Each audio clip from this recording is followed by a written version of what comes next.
आज हम बात करने वाले हैं एक उभरता सितारा नहीं कह सकता हूँ, पर डेफिनेटली एक सितारा है इंडियन क्रिकेट का, और एक सितारा जो ऑन एंड ऑफ खेल चुका है, पर he is made a name for himself, very important member of the Indian team. मेरे हिसाब से world cup winning player. Initially जब मौका नहीं मिलता है तो एक इंसान बहुत इनसिक्योर हो जाता है अपने स्पॉट के बारे में, अपने चांसेस के बारे में। चाहे वो कितने भी अच्छा प्लेयर हो, वो जो फीलिंग होता है इनसिक्योरिटी का, वो हमेशा मतलब दिमाग में वो गूंजता रहता। आवाज़ गौती का हमेशा रहता था कि यार इस बंदे को चांस कैसे मिलेगा, इस बंदे को मतलब चांस नहीं पर इसको लंबा अपॉर्चुनिटी क्यों नहीं मिल रहा सेटल होने। Rahul Dravid also saw him उसी समय पे, एंड इनफैक्ट राहुल द्रविड़ और गौतम गंभीर के बीच में एक कॉन्वर्जेशन हुआ था कि यार आप अगर नहीं खिलाने वाले हैं इसको तो क्या आप इसको आर बेच सकते हो, because you know he'll get an opportunity to play as a young Indian talent. He'll probably play for the country.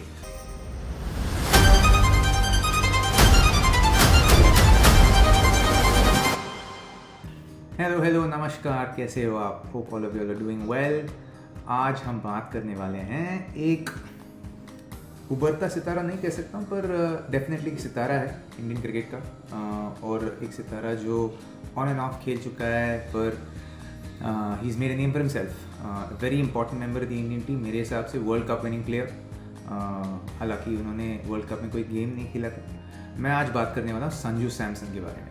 Sanju Samson has had एक रोलर कोस्टर राइड बोलूँगा तो एक्चुअली वो काफ़ी छोटा शब्द होगा। He had an mad ride in the Indian team, और मेरे हिसाब से उसको कंसिस्टेंटली मौका नहीं मिला था कमिंग इनटू द टीम, और वो इनिशियली जब मौका नहीं मिलता है तो एक इंसान बहुत इनसिक्योर हो जाता है अपने स्पॉट के बारे में, अपने चांसेस के बारे में। चाहे वो कितने भी अच्छा प्लेयर हो, वो जो फीलिंग होता है इनसिक्योरिटी का, वो हमेशा मतलब दिमाग में वो गूंजता रहता है। सो लाइक वरिड कि यार अगर मैं परफॉर्म करूँगा, सेलेक्ट होगा कि नहीं अगले गेम में, अगले सीरीज़ में, अगले टूर्नामेंट में। Lot of moving pieces, obviously हमारे इंडियन क्रिकेट में बहुत सारे मूविंग पीसेस है। और अगर हम बात करेंगे संजू के T20 क्रिकेट के बारे में, सो वील नो कि उसने डेब्यू किया था 2015 में, और 2015 में सिर्फ एक मैच खेला था T20I फॉर्मेट में। 2016, 17, 18, 19 4 साल उसके बाद एक भी मैच नहीं खेला। उसके बाद 2020 में उसने 6 मैच खेले इंडिया के लिए स्पोरेडिकली, शायद वो 6 मैच एक साथ नहीं मिला था उनको। फिर 21 में 4 मैच खेला था, वो भी शायद उनको एक साथ नहीं मिला था। फिर 2022 में he played 22 games. In that time I am certain he got a certain string of games, क्योंकि तब तो नैरेटिव थोड़ा अलग था संजू के बारे में। तब नैरेटिव ऐसा था कि यार इसको चांस मिल रहा है बहुत, पर ये परफॉर्म नहीं कर रहा है T20I में, तो उसको ड्रॉप कर देते। तो वो वाला सीन बहुत चल रहा था उसका तभी। और हमेशा ना उसका एक प्लेयर के ऊपर वो प्रेशर रहता है यार, पहले मौका नहीं मिला पर अभी मौका मिल गया है, पर अभी रन नहीं बन रहे हैं, तो प्रेशर रहता है। और उसको इंडियन टीम में अगर आप देखोगे तो he is been in and out consistently. And potential तो यार संजू सैमसन के पोटेंशियल के बारे में ना हम कुछ नहीं कह सकते, because is an incredibly talented player. और उसको एक ही तरीका आता है क्रिकेट खेलने का, वो है तोड़ने का बॉलर को, and that is something that he does incredibly well, and वो हमेशा करते आया है। And he is done that pretty often मेरे हिसाब से। एक तरीके से देखेंगे तो एक लगता है कि यार प्रॉपर रन नहीं मिला उसको to perform at his best Indian team में। एक और पर्सपेक्टिव है कि यार जो मौका मिला उसको उसमें यूटिलाइज नहीं किया, और इंडिया जैसे देश में मौका कम मिलता है। फिर IPL में भी इनिशियली शायद वो he didn't play to his full potential, but मेरे हिसाब से after he's become captain of the Rajasthan Royals team, he has been an incredibly consistent player, and वो added responsibility ना उनका परफॉर्मेंस को ज़्यादा मतलब उसका परफॉर्मेंस ज़्यादा उभर के आया है। It's come out a lot more. Century के पहले which he scored 111 of 47 deliveries or something like that. he had toured Zimbabwe after the World Cup with the say the second side or the future side of Indian cricket. वहाँ पे fifth T20 आई में उसने कुछ 58 या 60 run बनाए थे 40-45 ball में. पर उसके बाद श्रीलंका में उसके 2 डक थे और उसके बीच में कहीं पे तो he had gotten dropped from the ODI team. और ODI में बंदे का एवरेज कितना है? 56 का एवरेज होना वनडे क्रिकेट में छोटी बात नहीं. It is massive. एंड उसका लास्ट ODI में उसने 100 मारा था पाल में साउथ अफ्रीका में. एंड उसके बाद he got drop from the Indian team. And उसने उस मैच में 100 भी मारा था और मैन ऑफ द मैच भी जीता था. उसके बावजूद he got drop from the Indian team. और वो अकेला बंदा नहीं है, ऐसे बहुत सारे प्लेयर्स हैं जहाँ पे जब उनको मैन ऑफ द मैच मिला था और उसके बाद कभी इंडिया नहीं खेला था. Some prime examples perhaps with Manoj Tiwari. एक और शायद इरफान पठान. इनफैक्ट उसके लास्ट ODI मैच में ही was the man of the match. He won the match for India. उसके बाद इंडिया वनडे क्रिकेट में कभी नहीं खेला उसके बाद. So it happens in Indian cricket. पर Sanju thankfully has had the backing of the current coach of the Indian team. Current coach of the Indian team, Gautam, is someone who helped in the discovery of Sanju Samson. Sanju को KKR में लाया गया था. Then Sanju was maybe 16 साल का था शायद, 16-17 साल का था शायद.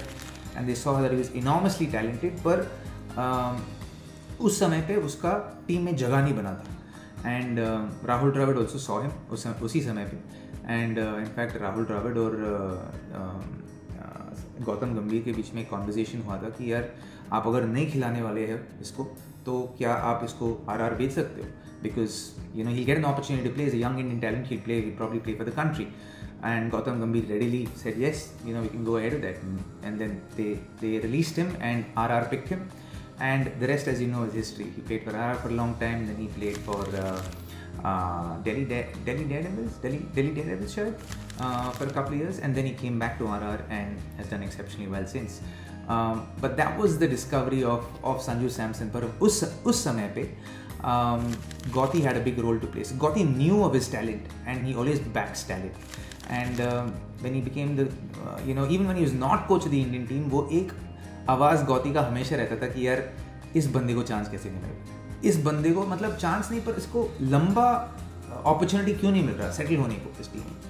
And Indian cricket is set up in such a way जहाँ पे अगर आप रणजी ट्रॉफी नहीं जीतते हो या आप शायद एक स्टेट में से हो जहाँ पे वो लोग रणजी ट्रॉफी कभी नहीं जीते हो, तो वहाँ से टैलेंट उभर के आना, मतलब टैलेंट तो आ जाते हैं पर इंडिया खेलना थोड़ा ज़्यादा मुश्किल हो जाता है. You have to win domestic tournaments to be able to play at the highest level. मतलब easier हो जाता है खेलने को क्योंकि आप लाइमलाइट में आ जाते हो डोमेस्टिक क्रिकेट में.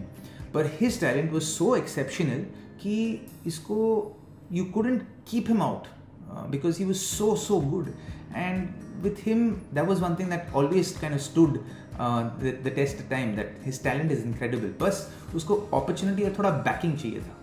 जब एक अच्छा प्लेयर को ना backing मिलता है और अपॉर्चुनिटीज़ मिलता है जहाँ पे वो अपने स्पॉट के लिए वो इनसिक्योर नहीं है, then that's when solid performances come out. And we could see that with Sanju.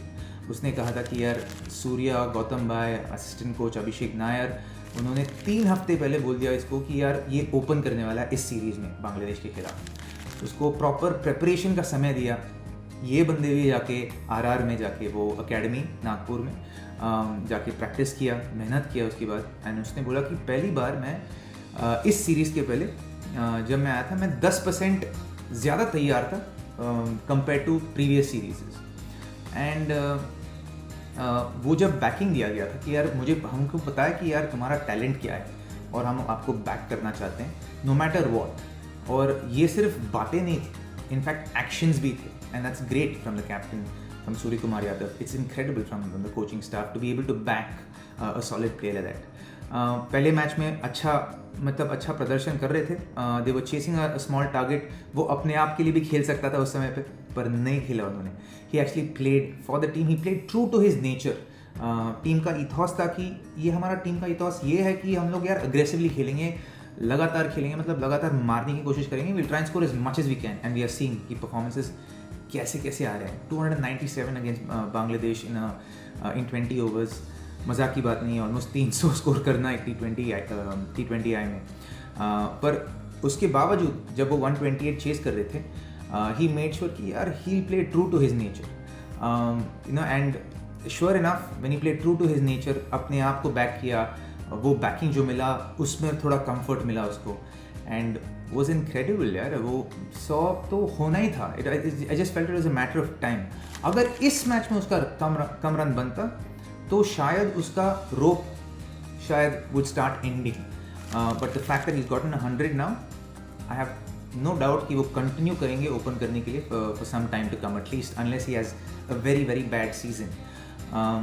11 fours, 8 sixes in that innings, incredible. And वो 5 छक्के एक ओवर में. मुझे अभी भी याद है हम लोग एक विजय हजारे के मैच खेल रहे थे केरला में, जब मैं केरला के लिए खेल रहा था. तो ये बंदा आया था, हम लोग को चाहिए था शायद वी नीड 140 रन क्वालिफाई करने के लिए 10-12 ओवर में.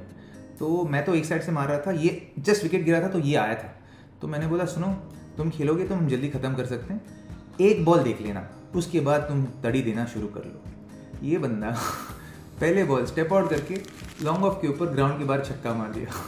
तो मैंने बोला भाई तो क्या कर रहा है? तो उसने बोला यार रवि भाई, मुझे ना कंट्रोल नहीं होता जब स्पिनर बॉल डालता है. तो इसका एक ही तरीका है खेलने का, and that is to play aggressively. And वो जब अग्रेसिवली खेलता है उसका परफॉर्मेंसेस ना, उसका ट्रू नेचर उभर के आता है. And he is a clear match winner, एंड मेरे हिसाब से someone who will be a solid member of this side in years to come. He still young, सिर्फ 29 या 30 साल का है. एंड मेरे हिसाब से I think is someone who will again you know play really really well. मैं उम्मीद करता हूँ कि ये वापस ODI टीम में भी आ जाएँ. ही इज़ अ सॉलिड प्लेयर. 56 का एवरेज यार मजाक नहीं होता, especially one-day cricket में. That means he's finishing innings, there's not out innings, he's playing through. उसमें 100 है, 350 हैं, so he's doing really well. And मुझे अभी भी याद है when he got dropped from the ODI side, especially after scoring 100 in his last ODI.